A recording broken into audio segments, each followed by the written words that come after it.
Welcome to the G.N.A podcast, Games, Nerds, and Alcohol, where we get drunk and talk about stuff. Or in my case, we get drunk to forget the pain. I'm your host, Cecil Xavier. I am staring at a blue shark right now with a whole notepad full of notes, and I am terrified.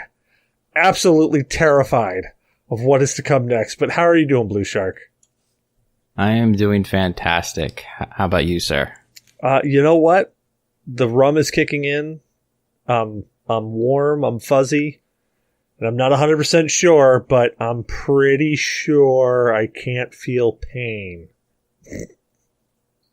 And there's the Zyber blood over there giving us some nipple birds. How you feeling over there, Zyber? I feel like a little worm on a big fucking hook. I am tired. I am very, very tired. A little worm on a big fucking hook. Yeah. I bet your parents are proud. At least one parent is proud that I know of. Oh. But yeah, I'm doing all right, I guess, for the situation. Yeah. The situation? The situation? Yeah, the situation of being tired. Like, I could literally go lay down right now and pass out for the next, 20 hours. God, I wish I could pass out for 20 hours. Longest I've ever slept in my entire life was 16. And that was after being awake. That was after getting about 30 minutes of sleep a night for about a month. And then going for the last 3 days without actually sleeping at all. I actually stayed up and I was playing Final Fantasy VII, I think. I got done. I beat the damn game. I laid down in my bed, closed my eyes, opened them up, and went, "What day is it?" Sounds about right. And we got a D from Microbrew Gamers. D, how you feel tonight, man? Actually, it sounds like less bad than the rest of you fools. Not as shitty. I mean, not feeling great today. I think I'm catching something, but alcohol will kill it. Yeah, I was going to say, enough alcohol in the bloodstream, whatever virus is in there will move out very quickly. That's why the entire time in my military career, I never came down with a wicked sore throat or, strep throat. Because every time it started to feel scratchy and sore, I got out of work and did a few shots and it was all better. But they happen to be Everclear or 151, so... Yeah, that's an instant way of clearing out anything in your system. Yeah, so... It works, I guess. Shit, yeah. Well, speaking of alcohol, let's go down the board and see what everybody's drinking. I'll start tonight, since I know what I've been drinking. Since he's finally drinking again. I am drinking... That sham wow dude. Drinking heavily. I've been drinking, and this is going to sound horrible, but there's been one night of sobriety since, not last Wednesday, but the Wednesday before. I've been obliterated every night. And yeah, because you've been in pain. It's mostly because I just don't want to feel pain.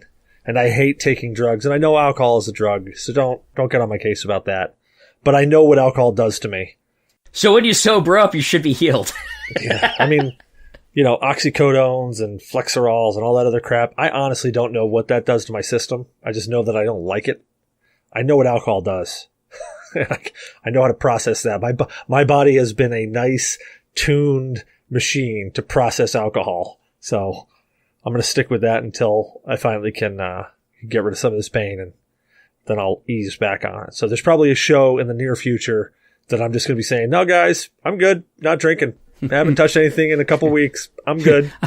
I need a new liver and kidneys, guys. Anybody my blood type? Hey, guys, I got my 5-day coin. Yeah. I got my 5-day coin, guys. Yeah, that'll be one of the shows coming up here soon. Let's go around the room, man. D, what are you drinking, guy? I'm actually trying something new. It's from Samuel Adams, so it's, bigger brewery, but it's a cherry wheat. Really? Crisp and slightly sweet. It's got 5.3% alcohol by volume and 23 IBUs, so it's more on the sweet side, not on the bitter side. And first, you get a nice little crisp sweet taste, but then you get hit with a bit of cherry aftertaste, but not like sweet cherry, just like cherry without any type of sugar type. Nice. No, not that artificial cherry, but it's solid cherry. I believe that is a bitter cherry. You know what I just realized, though? I told you guys that I'm drinking heavily. I never friggin' told you what I was drinking. Good job, Cecil. And we just skipped and went right around. I was just rolling with it. Just roll with it. That's my motto. So I'm drinking. I've got a 16-ounce glass, and this is my second one of it, and I fill it about a quarter of the way up with this really nasty rum called Rye and Nephews. But it's like 130 proof, so it gives me the alcohol I'm looking for, and then I fill the other half of the glass with Kraken. That still leaves a quarter of a glass left. Is that the soda? I was going to say, I actually, when I say up to a half, I actually fill it up to about 3/4 the rest of the way with Kraken, and then I splash some diet caffeine free because we don't want to have all that caffeine in our system, and we want to avoid all those carbs. So I splash some soda in there, and then I stir it a little bit and I drink it. Is it sad that I actually had a coffee and then beer? No. That's solid. It's perfectly fine. The amount of alcohol that you're going to consume on this show probably isn't going to be enough to really hamper your kidneys and having all that processing of all that caffeine and all that alcohol. The amount of alcohol I am consuming is probably not legal in some states. They might even say it might be close to unhealthy. Yeah, I'd go down that route. But Blue, what are you drinking tonight, man? Well, I'm enjoying a G.N.A. classic with a nice glass of Pyrat with one giant-ass ice cube. Hey, I'm shocked you didn't say Blue Moon. Yeah, I thought you were going to be like, oh yeah, I'm enjoying a G.N.A. classic. You tell me the last episode I was on where I drank Blue Moon. I can tell you the last episode we were on that we all drank Blue Moon. It's the episode that we... Yeah. I remember that one. Oh, God, that was great. That was so freaking great. God, I love Pyrat. Actually, Daymock came down yesterday to check on us, and he brought a bottle of Pyrat with him. It's sitting on my table, and as soon as I finish out this gargantuan... Okay, so here's a funny thing. So we get back, we go to the doctors, we hit up, he's like, yeah, we're going to assign you all this other stuff. We're going to get you this, we're going to get you that. I'm like, look, I really don't want any drugs. He's like, just get them just in case you might need them. He says, take them at your discretion. He says, but just get them. He's like, just it's better to have them and not need them than need them and not have them. I said, all right, well, that's a good point. So we go to the pharmacy and we pick up all these drugs. We come back. So the next day I'm sitting at work and my wife sends me a text and says, hey, I stopped by the pharmacy for you. And I'm sitting there going, we were just at the pharmacy. What the hell is she talking about? I open it up, and she sends me a picture of the ABC store. The liquor store. Nice. Oh, nice. that's nice. I thought that's what you were referring to as the liquor store. But, okay, she did it. No, she sends me a picture of her, like, standing in front, or a picture of her, a picture of the ABC store that she was standing in front of. And I'm sitting there scratching my head going, what the hell is she talking about? And literally, I realized that the night before, I had said, no, I don't want any of that. I've got my own medication here, and I poured a big glass of rum and Coke. So, it was funny as hell. 3 days later, Cecil gets it. Yeah, I'm just waiting for wake up with bacon in my mouth. What about you, Zyber? What are you drinking, man? I am drinking a Pipeworks Brewing Glacius. It is a Belgian-style Indian pale ale. I've had it on the show before. It's like one of those all-day drinkers. So wait a second. Hold on. Back up. I didn't know there was an IPA that was Belgian style. Yeah. It's Belgian style, the wheat beers. That's what just hit me. I'm like, wait a minute, a Belgian-style IPA? That sounds amazing, but that sounds wrong. Sounds like the Dutch are out stealing stuff again. Yes, they are. It's like they went around and they said, hey, you know what? We're going to make one of those, but we're not Indians. Shh. It's like German style IPA, German style APA. What are you up to? German style pierogies. Wait, Poland makes Wait. Man, that doesn't make any sense. Up is down. Down is up. Cats liking dogs. This is an apostrophe. Wait a minute, not apostrophe. Apocalypse. No. Crap, it's an A word that I can't recall, but I will. Eventually. Anyways, next tape. You know what, Zyber, I bet you thought I was going to forget your damn drinking. What, didn't you? You thought I was going to be like, just glaze right over you. I'm used to it now. I could see it in your friggin' face. You was like, yeah, nope. He's going to miss me. But I was tempted. As soon as Cecil started to tell us what he was drinking, I was close to just basically interrupting him and saying, Blue, what are you drinking? That would have been great. That would have been awesome. That would have been freaking awesome. Missed opportunities. And then I pull out a can of Blue Moon, and everyone laughs. Hey! then he hits a jukebox and it starts playing a tune. Hey! All right. All right, well, state of games. Everybody, state of games. What's everybody... Blue's playing something right now, so I can see the friggin' thing off said. So, Blue, what the hell... What's your state of games, man? I am going back in time. I finally beat Splinter Cell Conviction on it's called realistic difficulty. Yeah, because they have a new one in the next one, which is called Perfectionist. So I beat it in realistic difficulty, and that was a lot of fun. And now I'm working on the next game, which is Splinter Cell Blacklist, and I am struggling with the difference in controls and mechanics and stuff, so I've put it back to normal. I'm trying to get all my gear back, because apparently it didn't save from my 360 version. And so I'm working on that and hoping to beat this on both realistic, which I can use executes, so that'll be a fun playthrough.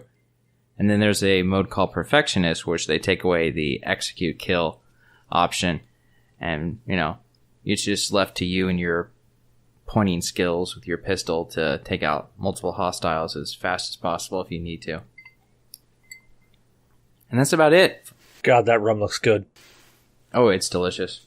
I love those citrus notes. Oh, man. I don't know whether I'm going to buy... I think I'm going to try to buy something different. I think I'm going to stay away from buying the same thing twice. Except for whiskey. I'll always keep whiskey and now possibly tequila in the house at all times. Man after my own heart. What about you, Zyber? What's your state of games there, guy? Well, pretty much all week I've been playing Dominia and Lego Marvel superheroes, a little bit of Overwatch and Paladins, and just today started some Street Fighter vs. Tekken. Wow, man, that's all over the place, man. Yeah, that's not even like one genre. You just leapfrogged across everything you possibly could there. Oh, and I have a whole shit ton of indies that I've played this week also, other than Dominia. There are just too many to go through. I mean, I have 395 games on Steam, and only a little bit of that I touched. So I was like, all right, I'll jump into some stuff that I have not played yet. No VR? No VR. I literally thought we were going to lose you to VR. I thought we were going to show up one day and it was going to be like Lawnmower Man.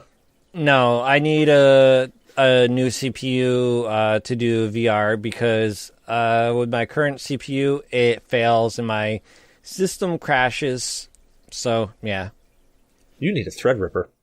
I need many things. You know what this town needs? More Threadrippers? An enema. Oh, for Batman, yeah. Right, somebody got that right away. Man, I freaking love you. Yes! Jack Nicholson is the Joker. It's one of the greatest lines besides, where did he get all those wonderful toys? Dude, I freaking love you, man. I always liked, have you ever danced with the devil under the pale moonlight? Yeah, but everybody knows that one. Like, you drop out Ever Dance with the Devil in the Pale Moonlight, and they're like, oh, that's Jack Nicholson's Joker. You drop out This Town Needs an Enema, and they're like, well, I mean, I don't like it either, but... What about you, D? What's your state of games, guy? Well, besides starting to rearrange and redo my game room, I got in a couple cool new things. On the NES, I got a copy of Darkwing Duck. It's a really cool platformer. Yes! I started playing that. Those groups I'm on Facebook, somebody that I don't know personally, but I was associated with, had a spare copy. Fucking sick. It was that or Instagram or Twitter, one of the social media. I'm in several like gaming groups, gaming dads groups and stuff like that. So picked up a copy of that. Dangerous. That's dangerous. I am the fart that plagues you in front of hot chicks. That's called the dark spot in your pants. I'm the dark spot in your pants. I am Darkwing. Oh, shit. Now, I picked up an old boxed complete, really good condition. Even the inserts. Original NES in the box with Robbie the Robot complete and working. Damn. So that's epic right there. You rarely see something like that. This is called D's Braggadocio. D's Bragging Corner. And I'm in the corner of the screen. So I've been, tried that out and have that up on the shelf. And I've been playing guiding the kids through Mario Maker and Pokemon and all that stuff. And primarily myself, I've been playing a bit of Octopath Traveler on the Switch. Nice. Hey, did you guys, just side note, did you guys see that game Starlight or? Oh, not Star Citizen? No, it wasn't Star Citizen. I posted it in G.N.A. Gamer News. I haven't taken a look at it yet. My brain is just not 100% working. I keep calling it Starlight, but I don't think it's actually called Starlight. I think it's called Star something or other. Starlink. Aha. Have not. Yeah, so I saw it. Nope. I saw it for the Switch first, and supposedly it's got. Well, I mean, not supposedly. It has for the Switch exclusive content. It actually allows you to fly around in Star Fox's R-Wing. So you can actually fly around in that. So it's got exclusive content there. But I was reading an article about it, and the person who wrote the article described it as No Man's Sky with stuff to do.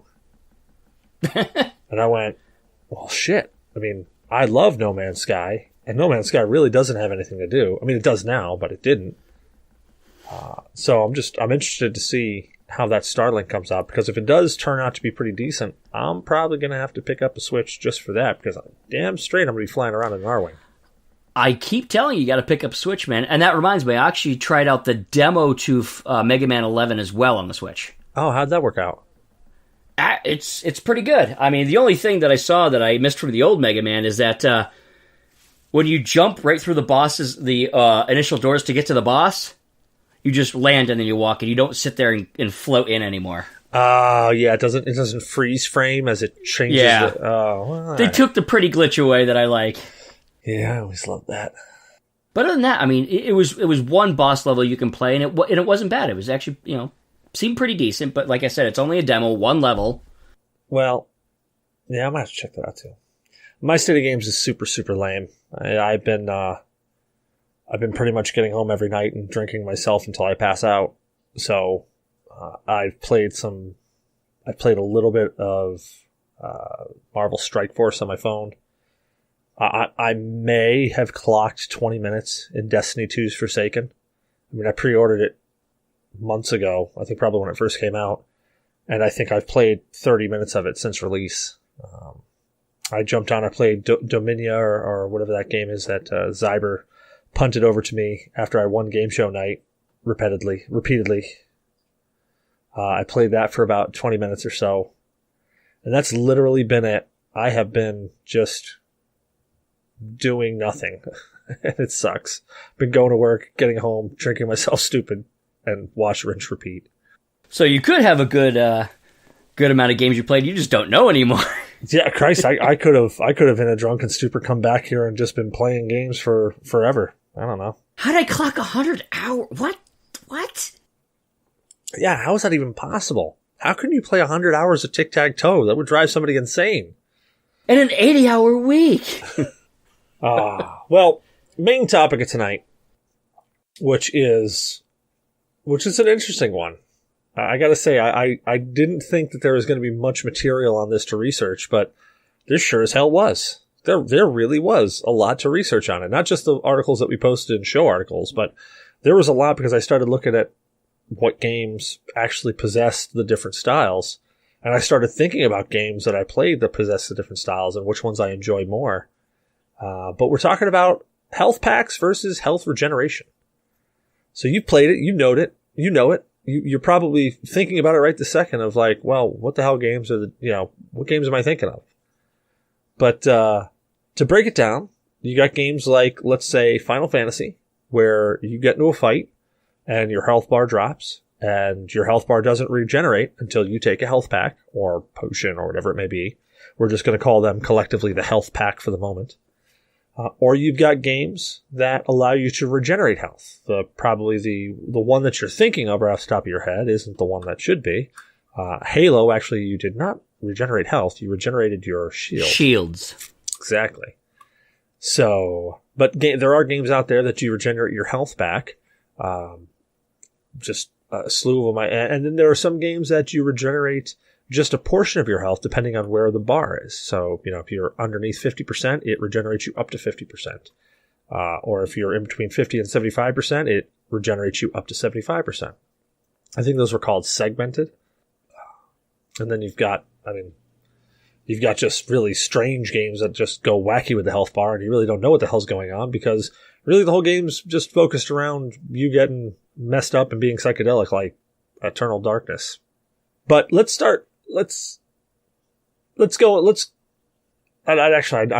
see this as the last question, but let's go this first.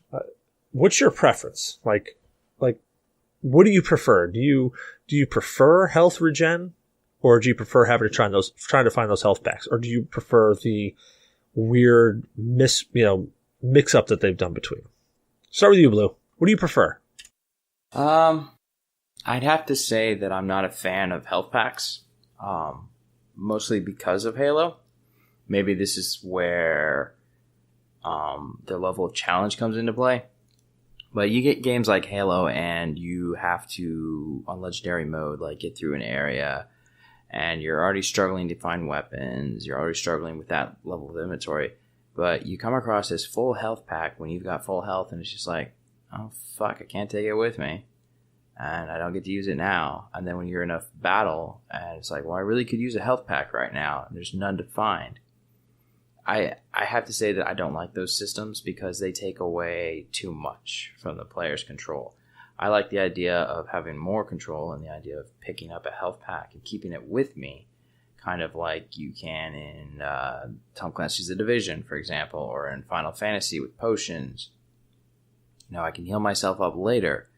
But I definitely like having some sort of regen system in there, not be solely relying on a health pack. Like, you would have to worry about a health pack entirely if you were playing a game like Medal of Honor Frontline, or the other Medal of Honor game that had to deal with the Pacific Ocean. You had to pick up these canteens of health, and they were in certain places throughout the level, but at the end of the day, you had to worry about the overworld start to end, and not just each battle that you would come across.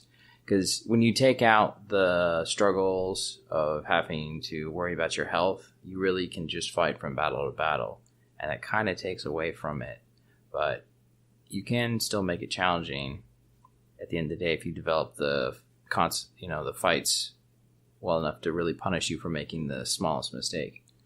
But if I have to say what I prefer, it's definitely having health packs and being able to choose when to use them, so add them as an inventory item.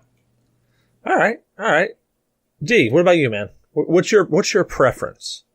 Overall, and I mean, simply, my preference is, you get damage, you have to use health potions, packs, whatever. However, it really depends on how they use it in the game. I mean, you could have stuff where they do the regenerations a little too giving, and it can make the game way too easy and shitty. Or it could be something that balances out already very hard, game or battle strategy. I mean, games that did a pretty good job of stuff like the original East, where it would, as you walked off on the TurboGrafx 16 one, you would start to replenish as you walked away. And then, of course, you already touched on, I love the Final Fantasies, so I grew up being health packs was like the main thing that you used. Other old school ones that did kind of the regenerating health, like the action RPG like Hildelight and stuff like that. Hildelight is actually where health regeneration started, didn't it? I can't remember. I can't remember if it was Hildelight or it was East. I think it might have been Hildelight, and then East really made it more popular. It was Hildelight. They did it in 1984. Okay, because that was before it came out on the NES. Wasn't it on something like Hildelight? Wasn't it on like Commodore 64, one of those earlier systems, before they ported it over the NES? Yeah, I think it was a Hildolai was a PC-based game in Japan that eventually came over on the NES. I think that's how that worked. But, I mean, they had some sort of health regen in Punch-Out, which came out a year before that. Yeah, for a fight, yeah. Yeah, Punch-Out's health regen, though, was... That was a button mash, wasn't it? No, there was some... You could dodge, and you could duck, you could weave, and stuff like that. That regen, though, was... You didn't really see your health. You had the amount of, like, say... There was kind of a bar of basically your health, but each time it knocked out all the way down, if you were able to get yourself to kind of stand up before that count of 10, it would do a partial, and each time you got knocked down, it'd do less and less until you weren't able to get back up. So it was... Yeah, kind of a blend. You're thinking of Mike Tyson's Punch-Out. The original Punch-Out, though, you actually, if you dodged getting hit, your health bar slowly regenerated. Really? I'm pretty sure. Because the original Punch-Out came out way before. I didn't think so, because the first was Mike Tyson's Punch-Out that I remember, because it came out, Mike Tyson was big, so they had Mike Tyson's Punch-Out. And then after Mike Tyson got in a bunch of legal trouble, they re-released Punch-Out as just Punch-Out, and instead of using Mike Tyson, they just colored him white and called him Mr. Dream. I may be wrong, but that's what I remember. All right, so taking a look here, there was a Punch-Out arcade game that came out in 1983 in Japan. The first Punch-Out title, later released on Nintendo Switch as part of the Hamster Arcade Archive series. And then the next one you had was Punch-Out Boxing, then Super Punch-Out, and then Arm Wrestling. I don't know, that's a Punch-Out spinoff, okay. And then Mike Tyson's Punch-Out in 1987. So which ones actually... Did any of them, besides the arcade version, did any of them come out here first, or was it Japan exclusive? Oh, that's a great question. Let me see here. No. So the original Punch-Out, that was the arcade game Punch-Out, actually came out in Japan in 1983, and in North America in 1984, and then Europe following shortly after. So was that just the arcade one? Because I remember there's two NES cartridges I know of. There's Punch-Out, or Mike Tyson's Punch-Out that came first, and then there was just Punch-Out that dropped the Mike Tyson and made Mr. Dream because it was after he got into legal trouble. Yeah, so let's see what this says. So those two must be the later ones then. Yeah, those came out in 1987 and then re-released later for the virtual store. Oh, that hurt. But yeah, the original Punch-Out is the one I'm thinking of. It was an arcade version, and I don't believe it even showed you a health bar. Like, it had... The question... Because I remember, with Mike Tyson being the final boss, and me not realizing there was this older version, what was the boss of the original arcade Punch-Out? I think it was Mr. Dream. Wasn't it? Because Mr. Dream was the guy in the Punch-Out that came right after Mike Tyson's Punch-Out, because it was basically just a white Mike Tyson. They called him Mr. Dream. Huh. Unless there was a Mr. Dream and they went back to Mr. Dream but didn't want to go through the work of redoing the sprites and just colored him white. Like, that could have been it too. Maybe. I don't know. Hey, if you know the answer to this question, email us at GNApodcast@GNAinyourdNA.1. Because we love old school gaming trivia. Please do. Yeah, and we love being proved wrong. So if we're wrong, let us know. We'll read it out loud and we'll say, hey, this person corrected us. Their Google skills are way better than ours. You'll get kudos. Absolutely. For what it's worth. What about you, Zyber?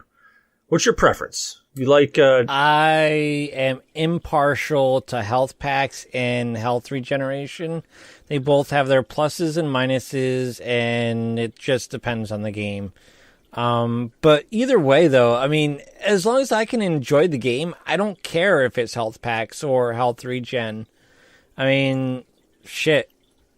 If it's, a shooter where you're, FPSing through the game and getting shot and regenerating, and you don't have to pick up health packs, okay. It has its point. You can focus more on the map and everything around you and not have to worry about health so much because you take cover and you regen. Or if you're like in an open world and you're casting spells to heal or using items, okay. Is it fun? Okay. I'm kind of with you on that. Like, I think it definitely depends on the game.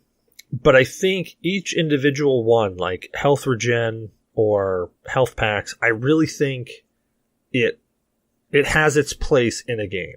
Like, for instance, if I played Final Fantasy and my health just automatically regenerated, I don't know. I would feel that there was less of a urgency to my fights because, in Final Fantasy and in a lot of role-playing games, when you're playing, there's that sense of, I can only go so far and do so much, so I have to prepare for it.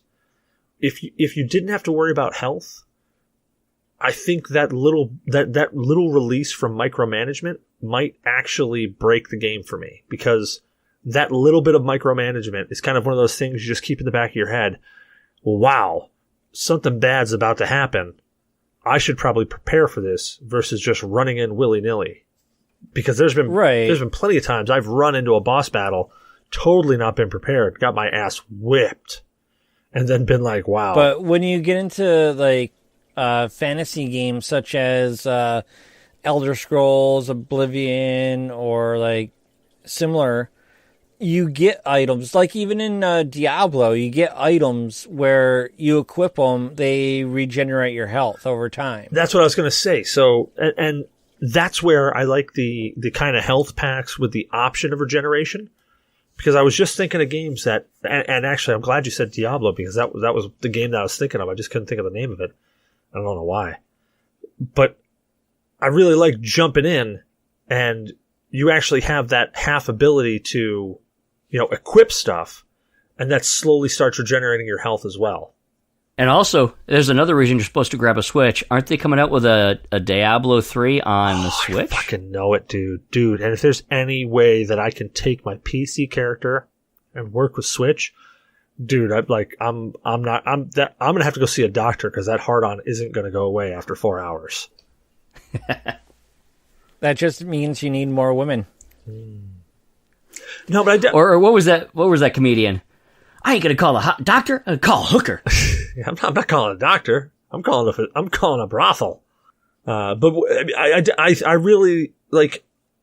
I like both of them depending on the situation. Like when I play a first-person shooter like Battlefield or Call of Duty or Titanfall or Destiny, and I'm in a battle,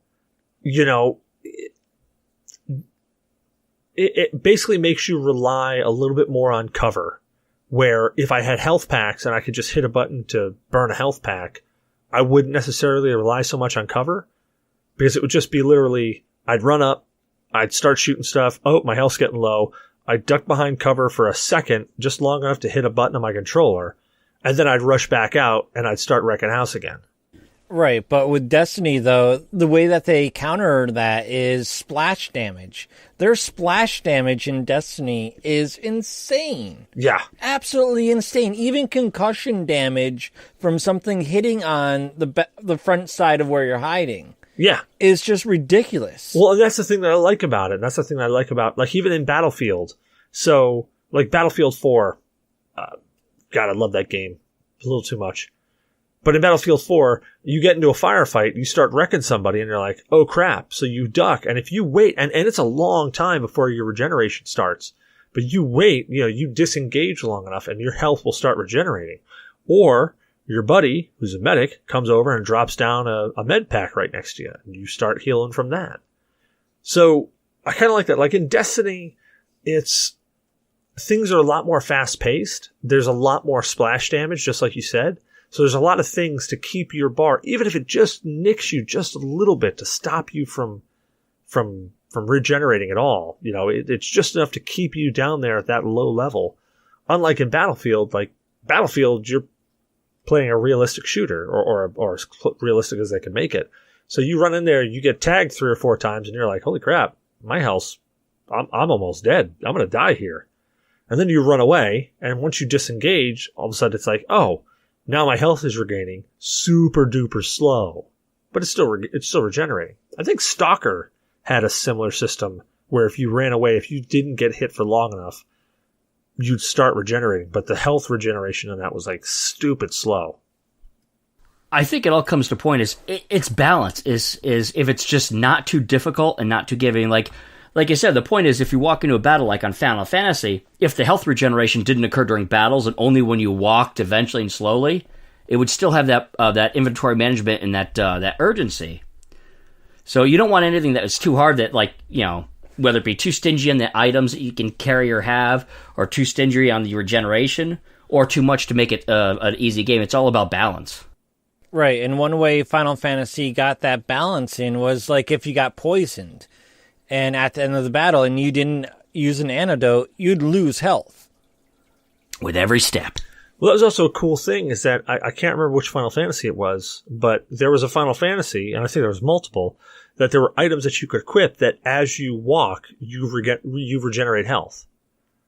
That was actually, except for the very first one, that was most of them. I thought it was most of them, because I can remember it in 4, and I can remember it in 6.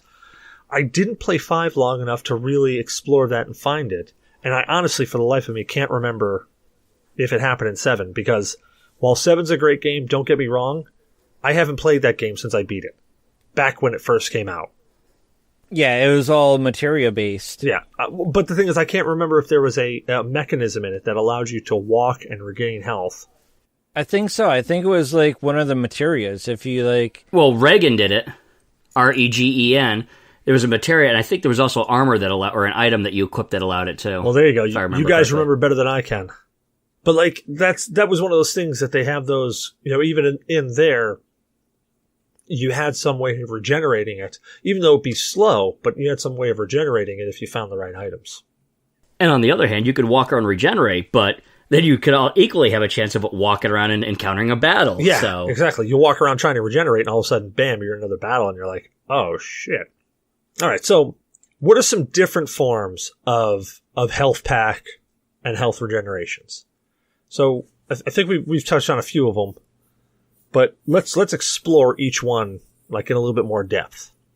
All right. Well, there's hybrids like you looked at Halo. You had the shields, but when your shields got too low and you kept getting hit, then it took your health, right?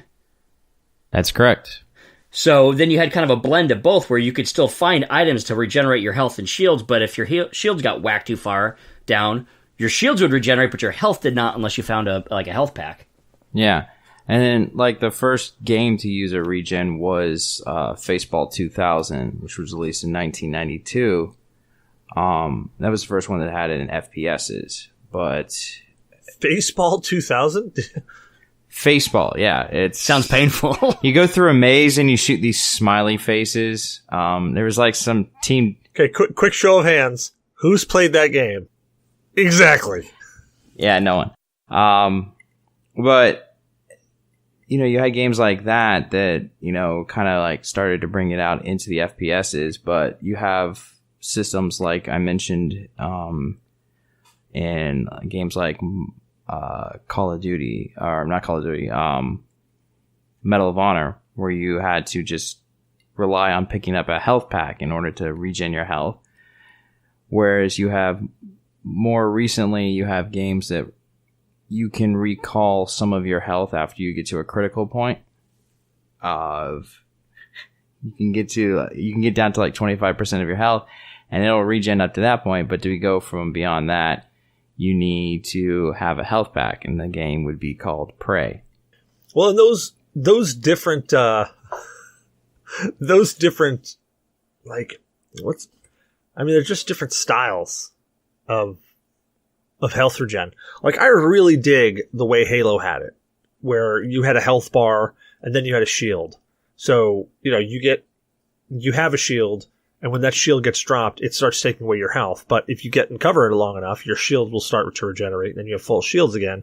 You go back out, but your health bar still stays there. So it gave that sense of, oh crap, I'm hurt, but it still gave you that, okay, well, I can regen long enough, or I can regen enough to at least get from here to there, and maybe I won't die. You know, oh, I see a health pack over there. I can at least get to that before I die, you know, or before I'm down completely. Except for those rat bastard campers buy all the good items. Yeah, those fuckers. Yeah, well, you also had systems like that where there was no health bar, and it was just a matter of visual cues. Like, I believe Prey doesn't have a health bar at all, and you just had to rely on the visual cues of the player. Wasn't Outlast like that too? I don't know. I've never played it. Yeah, the Enemy Within, I think, was also like that, wasn't it? I don't know. Yeah. But I mean, there were games that did that with the visual cues was like, I think it was called Getaway, which was an open world action title. And like your player would start to move slowly. You'd see blood on his clothing, and that indicated that he had taken damage. And then you have games like Battlefield, where you start to, like, your vision blurs and you have a hard time seeing, and the screen starts to turn red in some other games, and that indicates that you're running out of health. Right. Rage did the same thing. Yeah, Rage did do that. Duke Nukem, he had the, as just a one-player game, he had, like, the health bar, but he also had his face look shittier and shittier. Well, yeah, but Doom did that well before Duke Nukem did. Actually, Wolfenstein 3D. Yeah, Doom did it well. Yep, with the face and the percentage over the face or something like that. Yep. So all of a sudden you'd see the person, like, his face would be normal, he'd be at 100%, then he'd be at like 90%, he'd have like a bloody nose. Then he'd like black eye. Yeah, then he'd be like at 75%, he's got a black eye and a bloody nose. And then, like, when he's down under 5%, his face just looks like he went 5 rounds with Mike Tyson. Here's the real Little Mac. If Mike Tyson was a freaking lawnmower with, like, mallets. No, just Mike Tyson. Just Mike Tyson, like, ear biting and everything. Like, he's facing Holyfield. You were Holyfield. That's what your face looks like. And just get wrecked. Hey. You were Holyfield the size of Little Mac, and you got fucked up. Hey, I resemble that remark. Yeah. Another one of Tyson's victims. Poor Zyra. Don't you mean you resent that? No, he resembles that, actually. Yeah, so I'm trying to think of games that use that segmented health bar. I think Mass Effect did that, didn't they? Shit. Sorry, Gravy. It's been a while since I played Mass Effect 3. Maybe. I know the segmented health bar was used in Tom Clancy's The Division. You had those little segments of health, and you can only heal up. You could regen only in the segment that you have left, not the one that you've lost. And you could regain those segments with health packs, though. Yeah. So in any game, whatever it be, with health bar, with regeneration, with segmentation, I think there's always that health pack drop there. Like, I can't think of a game that solely had health regeneration that didn't have some sort of a health pack that you could pick up. And I could be wrong. Stop me if you can think of one. But I was thinking about it before the show. I can't think of one. I can't think of a single game that didn't have some sort of health pack there. There were games where you would have segments, but you'd have to go to healing stations. Really? Kinda like what you did in BioShock, you had healing stations. And I'm trying to remember which one of those that I read about. I want to say it was Half-Life. BioShock also had health packs. What were the... Oh, never mind. I'm thinking those stations were for reviving you if you died. Yes. That's what they were for. They weren't healing stations. Okay. So I think Half-Life may have been the game. I've never played it before, but I think that was the one that had segments with healing stations. I could be wrong about that, though. No, I'm pretty sure Half-Life had health packs, too. Can't think of it right now. Now, the health system in Lost Planet, what would you consider that? Because you'd kill monsters, collect the orbs from it to regain your exposure. So that would kind of be a health pack, because you had to pick up something to regenerate whatever health or whatever exposure you had. So I would still call that a health pack. All right, fair enough. I mean, it's not the traditional health pack where you pick up a potion and you can use it later, or you pick it up right away and it just heals you instantly that much amount. It's probably like small amounts that you would pick up from each one of those animals or things that you killed. All right, I'm going to throw you guys a curveball. Can you think of a game where their health system, whether it be health pack or regeneration, really just blew? Like, it was just... Soul Reaver. Okay. Go on. Especially like if you're in the netherworld and you couldn't find a freaking demon thingy to kill and absorb to go back into the physical world. Okay. Yeah, but that was a health pack. I mean, you had to kill beings to gain your health, but that was still a loosely based health pack. Right, but it sucked. Okay. Halo, Combat Evolved, ODST, Halo 3, ODST, and Reach. Because you could not carry the health packs with you. Instead, you're at the mercy of either I need it or I don't, right when I come across it. But in those Halo games, I'm not sure if it was Reach or ODST or whatever, but Reach was like the normal Halo series, like. So is ODST. Right, but in one of them, didn't you run around with a team that could run up to you and help you heal? Not that I recall. In Reach and ODST, you did not really run with a team at all times. You had the moments where you were by yourself. You were the unnamed ODST. Right. And then definitely in Combat Involved, you were on your own as far as healing yourself. I know one kind of tough one is Dark Souls 2. Okay.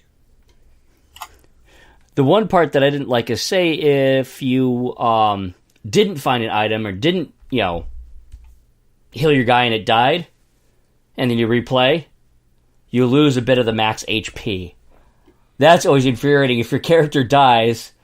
Like, there was also, I'm forgetting which other RPG, but there's an RPG where, like, turn-based, that every time if you didn't revive your character during the fight and afterwards, they'd be alive again, they'd have 1 HP, but their max HP would shrink a little bit. You'd be penalized. I've always hated that mechanic. Yeah, I could see where there would be a pain in the ass. The one that I think of that I really hated the way that the mechanic of it worked, and I think it was because you really never knew how much health you had, was the original Resident Evil. It was just such a pain in the ass because the freaking heartbeat, the pulse line. Well, yeah, so all you had was this pulse line that was green, and you take a hit and it would still be green, and you'd be like, oh, well, geez, I'm fine. Then you take a hit again, and all of a sudden you're down into danger, and you're like, what the fuck happened there? And then you're sitting there like, how much health do I actually have? How hurt am I? And then you never friggin' know because you're like, oh, well, I'll take this green herb. The green herb, like, you take it, and you're like, well, I'm still in caution. What the hell did that green herb do for me? Okay, I need a first aid spray. Exactly, and then you're like, oh, well, let me go grab a first aid spray. But the first aid spray is like, oh, I'm going to heal you whether you're a little bit hurt or whether you're a lot of bit hurt. And you're like, well, I don't want to waste a first aid spray just because some zombie bit on my ass. And there's the question is, how much damage does each monster do? Well, yeah. You don't know. Yeah, like, you get hit, you'll be like, oh, you run along like, oh, man, this zombie bit on my ass. Oh, crap. Well, that didn't really hurt at all. The next zombie you come up to, all of a sudden he bites you, and you're like, holy crap, I'm almost dead. How the hell did that work out? He got you in the nads. Exactly, yeah. Front bite. Yeah, bit Jill right in the front butt. But, like, that whole health system and health and the way to regen your health was infuriating because and I understand that it was the whole point of it was survival horror, so it had to give you that sense of angst as you were playing along. But it was such a pain in the ass because you're like, I don't really know how much health I need, and if I burn this, if I burn this green and red herb together, is that too much? Am I just basically wasting it now? Should I be using a green and a green herb instead? Like, what the hell? I should build an RPG that how much health you really have just depends on the different character stats and traits you pick, the job and everything else, and it never displays your health. You never know, like real life, you're not sure how hurt you are. Yeah. Versus, I mean, you can tell when you're really hurt, but you don't really know. That'd be the great game for Cecil to play. I don't know. Yeah, but there was other games that, like, so I take Resident Evil, and that pissed me off because you had to always, and even to see what your health was, you had to pause. You had to go into your menu and pause and see, okay, what the hell's my health at? So then you see your health and you're like, oh, okay, well, I'm kind of hurt. Maybe I should use an herb now. No, I'll save an herb for later. But then you can still pause and, like, use an herb and all that crap later. But then there were games like, and the reason I bring this up is because like Resident Evil had a very minimalistic HUD. There really wasn't a lot on your heads-up display. It was really, really trimmed down. But it still was a pain in the ass because anytime you wanted to figure out what your health was, you'd either look at your character, and your character would be like limping along, holding its side, and you'd be like, "Oh crap, I'm hurt." And then you go check it, and you're like, "Oh no, I'm not just hurt. I'm in the danger zone. Like, I'm friggin' Tom Cruise right now. I'm doing a flyby. I'm asking if I can do a flyby of the tower." Can he fucking log in? You're in the condition of one of Yui Boll's movies. Oh God. God, I skip one fucking show, and of course I got to come back to Uwe Boll. God damn it. But anyway, so a game that I thought really nailed like that type of health system with the minimalistic HUD was Dead Space. You know, Dead Space I think really nailed the minimalistic HUD, but letting you know how much health you had without you having to guess. You know, you don't have to go to 15 different screens to figure out, oh shit, where am I at? You could look at the screen and you could figure it out really quick. And I thought that was cool. I definitely thought that. And Dead Space was completely health pack. But, like, survival horror, I totally think should be health pack. It should not be you regenerate health. Because I agree. I think that would really take away from the whole survival horror experience. It would remove like yourself I said, right from it. It would just be another fantasy game like, oh, there's monsters. Oh, I just used a health potion. Yeah, there's something attacking me. Oh, God, I killed it. Oh, let me just wait. RPG hurry. Yeah, it really does kick your ass. I guess Combat Evolve would be one that would irritate me the most, but or ODST or Reach. But I have to say, it's not. I like what they did in Pokemon Sun, but in the previous games, I always hated when you got poisoned, and like your Pokemon was poisoned, and there was nothing more you could do for him if you didn't have the potion. Yeah, that annoyed me. Like you couldn't it's like I'm a Pokemon trainer. I'm surrounded in the woods. Like you're telling me I can't touch anything else out here to craft something or to do something to help him. I just have to use this store-bought thing that affects me not only in battle, but when I'm out of battle. Well, Pikachu, you're fucked. You're going into the computer. You will never be heard from again. Pikachu, I don't choose you. Yeah, that was really annoying. Pikachu's dead. Pikachu, you smell like poo. Well, did I miss anything on this topic? Have I overshot anything? I mean, we've talked about our preferences on this stuff. We talked about the different styles. Yeah. I mean, how have they changed the game? They've made them easier. They made them more digestible to the market. Like Call of Duty, like it's a game where you literally could go in and fight battle by battle. And I'd have to say, depending on which difficulty you're playing on, it makes it so much easier. Yeah.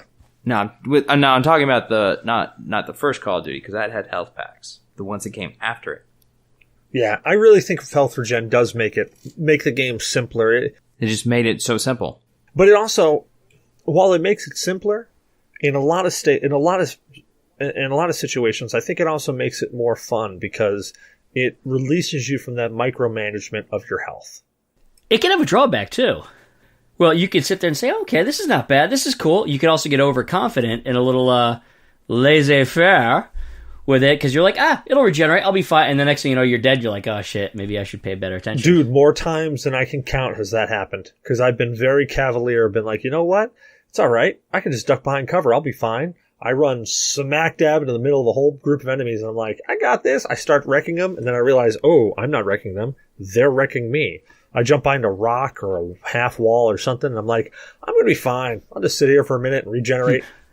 You forgot about me? Then I look over to the left, and I'm like, oh, there's a dude over there. And I shoot him, and then I look to the right, and those people that I just left behind me, behind the wall, have all of a sudden flanked me, and now they're all right next to me. And I'm like, well, mother.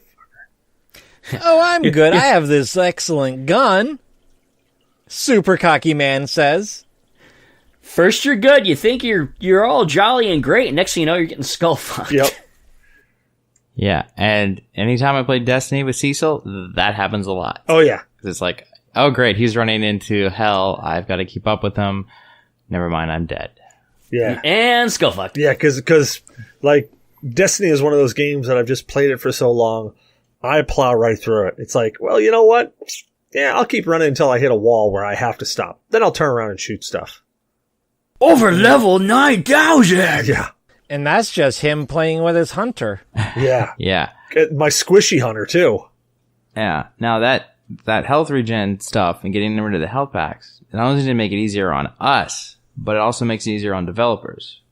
Because now they don't have to worry about placement or where they put them. Like, because if you have horrible placement, then your levels are going to be either as hard as Dark Souls or even just completely overcomplicated because you have no health where you need it. I don't know how much easier that is on developers exactly. Without getting too much into it, I mean, yeah, you can sit there and it's like, where do I place it? Where's the best placement? But don't forget, there's a lot of algorithms that go in it. Like, hey, what's the best amount of speed? When can it kick in? That's a lot of extra programming. Yeah. When will it kick in? How fast is it going to regenerate? And how does it affect the game? I mean, so there's a lot of programming. Because you can sit there and test it, and all of a sudden, like, your character's like, is it even working? It's not regenerating. Oh, wait, it's so slow, it's almost undetectable. Or it doesn't work, or it's like, well, fuck, I sneezed and he's fucking full health. Or you get games like Overwatch where you have both healers and packs laying around the map. And depending on which one you grab, depends on which will do healing faster. Or you could go on the line of like Paladins where I believe it's just healer based. Yeah. I totally was expecting there to be more to that. And maybe it's just I'm drunk, but I'm like, I totally, like, I just flatlined my brain like, yeah, Zybra's on a roll right now. I'm not going to say a damn word. And then he stopped and I went, oh crap. I wasn't thinking I was about to say, of anything. Was your brain flatlining or were you actually flatlining? Which may be a little column A, a little column B. To be honest, I brain farted. Just as long, Cecil, just as long as you don't flatboard again. Oh, God. Boom! I had an alcohol bubble pop in my brain, so, yeah. I might have an aneurysm later tonight. Alcoholism. Don't sneeze. Pro tip, kids. Yeah, don't drink. But also, like, could you just imagine, like, AVP with regen? A predator with health regen? Instead of, like, having to go...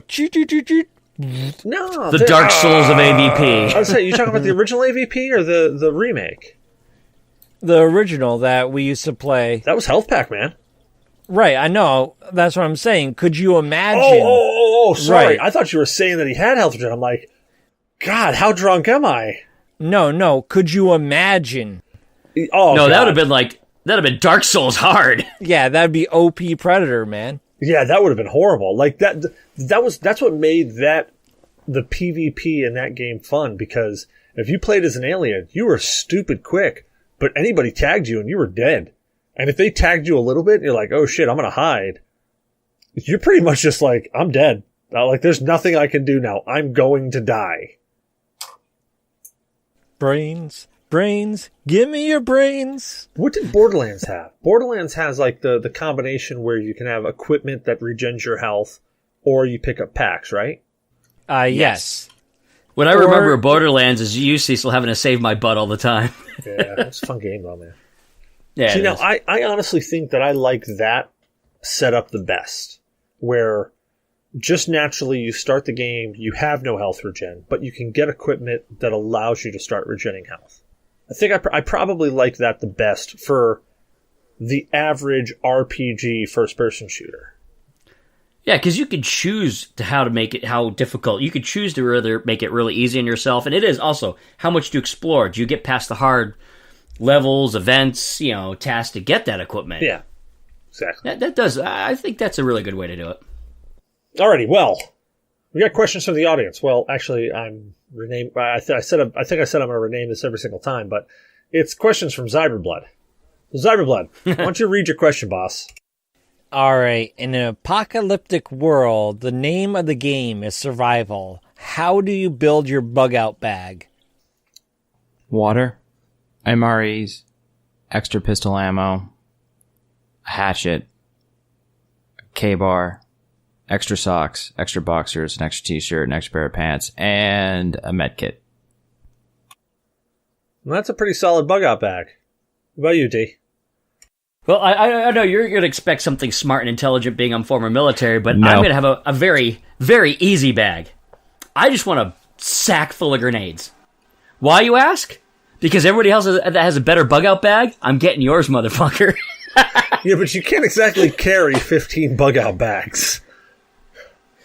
I can try, goddammit. I mean, And you can pick and choose. all that's going to eventually happen is you're going to be sitting there with a bag full of live explosives on your back, and somebody's going to shoot you. But you know what? It won't be a very painful or long death, and nobody else around is surviving either. No, because they'll be picking up chunks of you in the next county. Yes, but how many bug out bags did I steal before that? Jesus Christ. Oh my God. I see. I don't have to have the most shit. I just have to have a Viking. I just have to have a battle axe. Mine now. Mine now. Mine now. Oh God. All right. Cecil? Yeah. So my bug out bag is going to have some water purification tablets. It's going to have hydration pack built right into it because, it's easier to have hydration pack in there and just have a whole, 50 to 50 to 500 tablets are super easy to carry, and they weigh nothing. I'm probably going to have my hammock. I've got a lightweight aluminum titanium hammock set up, and it weighs I know whose bug out bag I'm going for first. It weighs about 1.5 pounds, and I can string that thing 5 stories up, or I could string that thing right close to the ground. It's got a little hook underneath it where I can hang my bag from it. So wherever I am, I can keep it right underneath me. It's got a little tarp thing over top of it to keep the rain off. So that's about 1.5 pounds. Keep that in there. If I could, okay, so if we're talking like pie in the sky, there's this hammock single person tent get up that's about 2 3/4 pounds, made out of titanium and nylon, all that stuff. That I'd get that because you can hang that as well as stake it to the ground. I'd go with that. But if we're talking about shit I have in the house, that'd be what I'd have. MREs, of course, because that's a lot of calories packed into a very small amount. My magnesium strip and striker bar, because you never know when you're going to need to make some fire. My pick set, both my automotive and my residentials. I keep them with me because, hey, roll around apocalyptic world, I may have to break into something. And you know what? It's a lot easier to secure a door when it's not half busted up. So if I can bypass it all and get right past it, it means I'm a little bit safer. I would probably go with the extra set of clothes, just a single set, and I'd go with my spandex, my Under Armour stuff, because that's good for keeping me warm, also keeping me dry, especially if I'm in a cold area. I could be wearing that and have that underneath wool, and it'll wick the sweat away from me so that I don't, if I stop, I don't freeze to death. Got my picks. Well, I mean, my lighter, because I have my lighter everywhere I go. What did I miss? Oh, my bow. Yeah, my bow and probably half a dozen to a dozen arrows. Because A, it's silent. The B, I can use it as a melee weapon as well as a ranged weapon. And 2, nothing's more badass than you friggin' take out a zombie or whatever the hell else is trying to kill you from 100 yards with a fucking bow. You know, how awesome is that? All right. Your kit is a kit after my own heart. The only thing I would add to your kit is a Fletcher's kit. Well, yeah, that's my magnesium bar and striker, though. Because the Fletcher's kit has just got a bow in it. Fletcher's kit is for making arrows. Oh, okay. No, I thought you were talking about I don't know. I was thinking Fletcher's kit is the one that makes fire. Fire starter kit. Now, did anybody say like a K-bar, like a survival knife? I think that would really be... Yeah, okay, yeah. Blue already touched on that. That's a really important thing. That and a hatchet. My multi-tool. Yeah, multi-tool. I always, but you know what? I don't even think about that in my bug out bag because I always have a multi-tool on me. Like, I never leave home without a multi-tool. Right, like same here. I always have my multi-tool and my blade on me. So those are already on my person, but like in the go, it'd be Cecil's bag with Fletcher's kit added to it. Yeah. Yeah, but you know what? I mean, if I've got a knife, I can make arrows. All I need is a knife. And, the materials to do it, feathers from something. The one thing I would add to your guys' bags, because, Cecil, a combination, I would do, in all seriousness, a combination of Cecil and Blues, but I would add fishing twine. Like fishing line. Yeah, some like that has 1,001 uses. Both survival and also offensive. Right. If you have a Fletcher's kit, you have a very strong, durable twine already on you. Yeah, but like, when you talk about like 1,000-pound test, I mean, I've sewn myself up with fish wire. I'm talking about, yeah. Oh, yeah. Modern Fletcher wrap is like spider wire. Yeah, I've never seen a modern Fletcher's kit, so I honestly wouldn't be sure. It's lightweight. It's very durable. You can catch, depending on the weight of the line, you can catch like 100-pound bass on it or whatever. I mean, hell, I'm looking at my hands and arms right now, and I'm literally going, well, I sewed that up with fishing line. Well, I sewed that up with fishing line. Well, after I got the bleeding to stop there, I sewed that up with fishing line. So yeah, friggin' A, fishing line is like the thing to have. And how many nasty traps can you set with fishing line? Oh yeah, man, you can make some snare traps. Get 1,000-pound, and you can. There goes a head. Oh wait! We all forgot something very important. Porn? Run. No. Electrical and duct tape. Fuck. Yeah, electrical tape. But again, I have electrical tape. I have electrical tape on me at all times, so I really wouldn't think of that. I mean, that's logical, but I don't even think of that because I always have electrical tape on me. Hey, Cecil, can you fix a wire for me? I need some tape. Yes. Let's see the tape. Come on. Oh, fuck! It's with my multi-tool up front, sitting there. He called you out, fool! He called you out because it's literally sitting right there. Hold on. With me at all times, on me at all times. Except for when I go to a football game. Yeah, everyone... Wait, D, did you have one on you? For some random reason. There we go. What's that? That's your tape. Okay? Cecil, what's more random than me having this on? Because I keep my electrical tape with my goddamn multi-tool right next to where I leave every morning. I'm just giving you shit because you didn't have it on you. Fuck you. Mm-hmm. When I say have on me, I mean have on me when I leave the house. I mean, granted, I damaged myself in the house that I should probably keep electrical tape on me at all times. Who's that? The mummy? No, Cecil. Yep. Yeah, don't worry about him. Actually, it's funny because when I'm at work, I'll always I'll rip a cuticle off or something. And I'll be like, motherfucker, that hurts. And I'll wrap some electrical tape around it.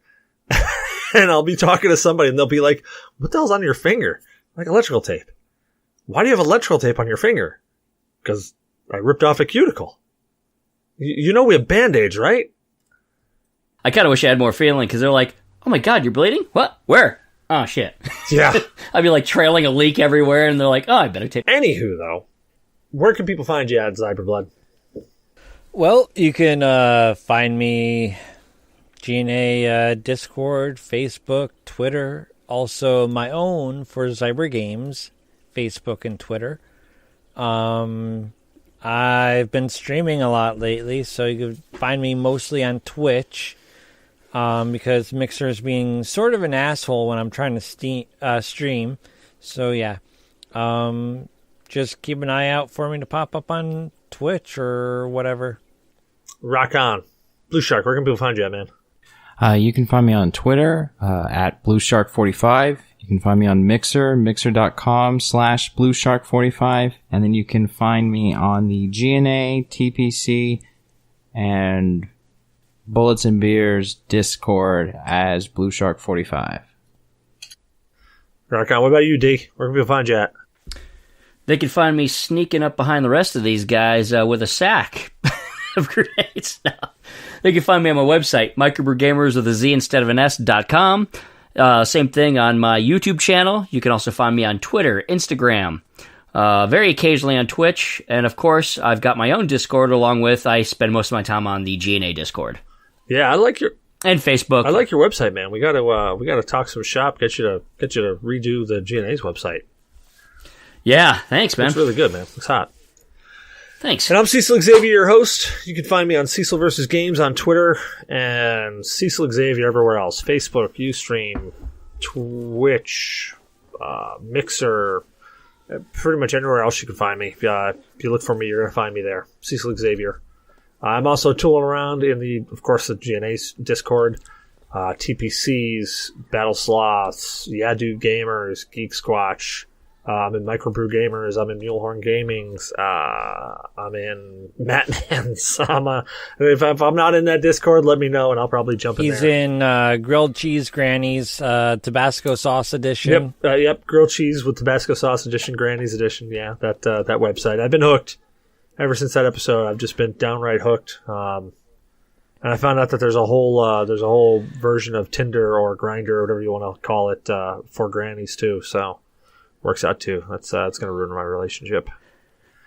I'm joking. No, man. That's God. If I what's it called? Crunchy grilled cheese? Yeah, it's actually called grilled cheese with Tabasco sauce. They're suing us over that episode name, by the way.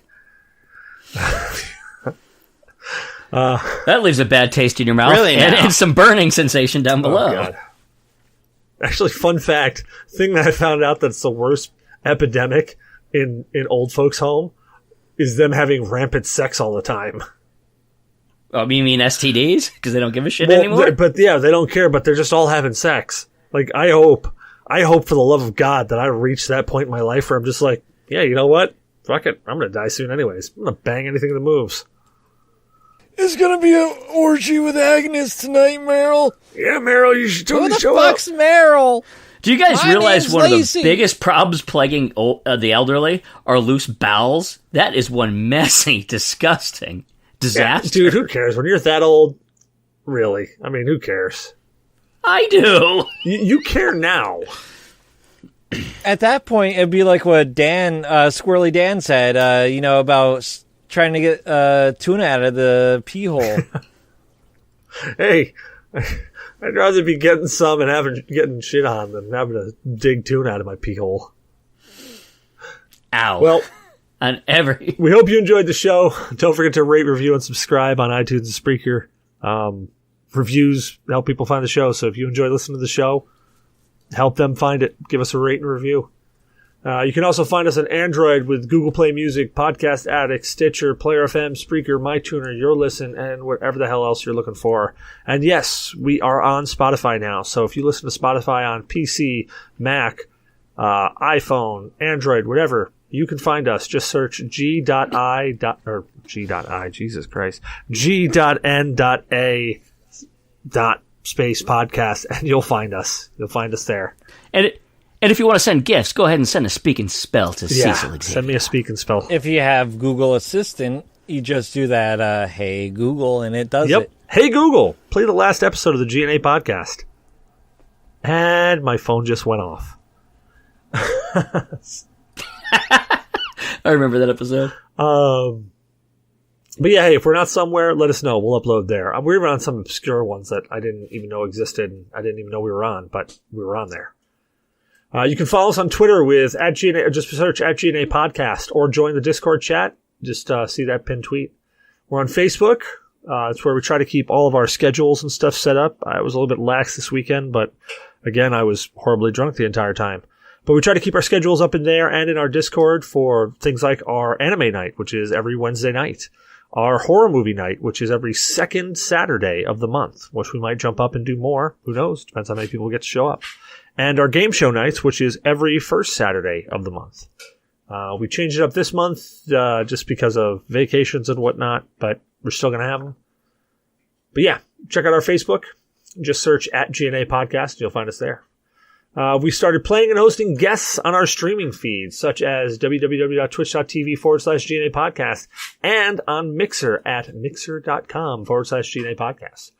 We have partnered with Humble Bundle, which is where we get all of our codes for our game show night. So all our codes that we give away on game show night all come from Humble Bundle. So, D, why don't you tell us about Humble Bundle, man? Mm-hmm. We are partnered with Humble Bundle. Tell us. Oh, shit. Tell us about Humble Bundle, D. Humble Bundle is a game purchasing service that we, G.N.A, are partnered with. Your purchases games like normally would, but with a twist. Mm-hmm. You choose what part goes to the publisher, to Humble Bundle, or to charity.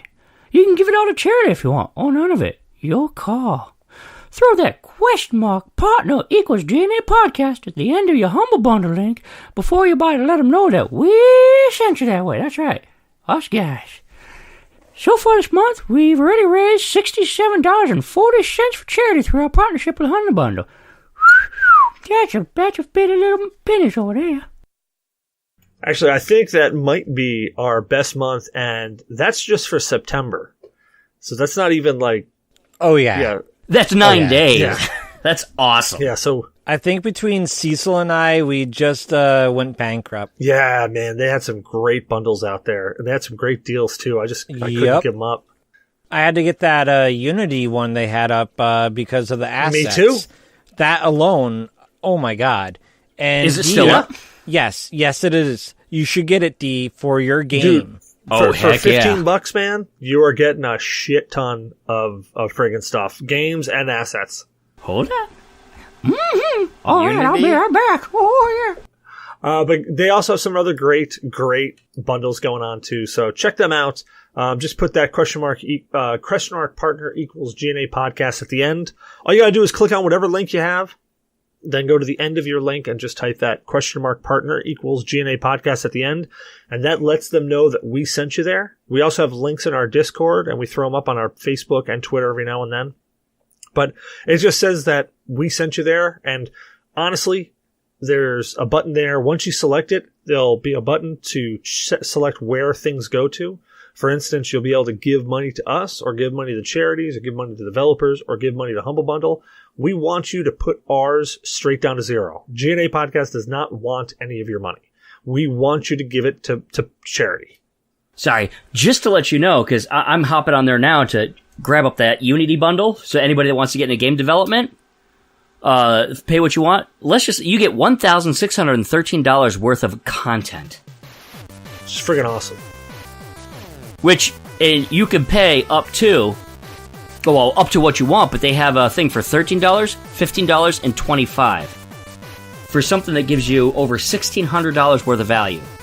Just putting that out there, because anybody that wants to be an upcoming developer, that is frickin' sweet. Yeah, it's a great way to start, get some assets, and yeah, they may not be all the assets that you're looking for, but they'll be assets to start with, and it'll get you well on the way.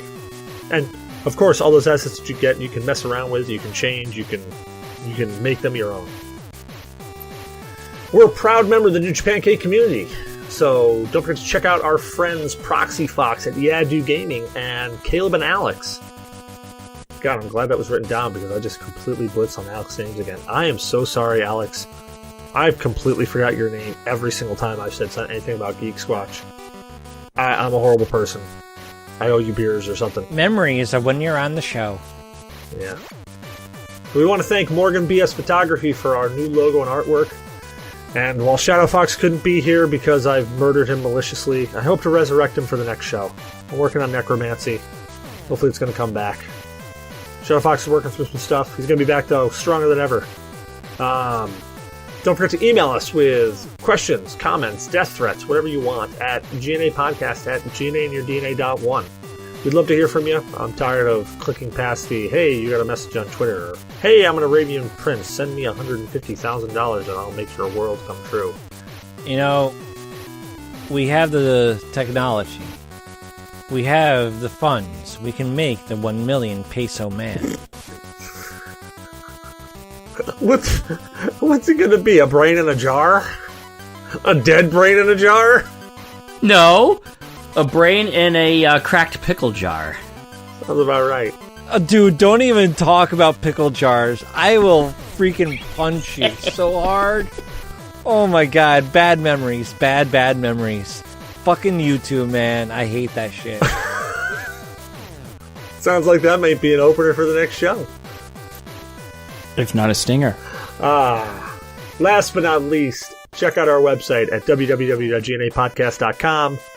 We host our show there. We've got some pictures up there. Yeah, it's neglected, but most of us are. Have a great night, gentlemen. Thanks for hanging out. You as well, brother. You too. Night all.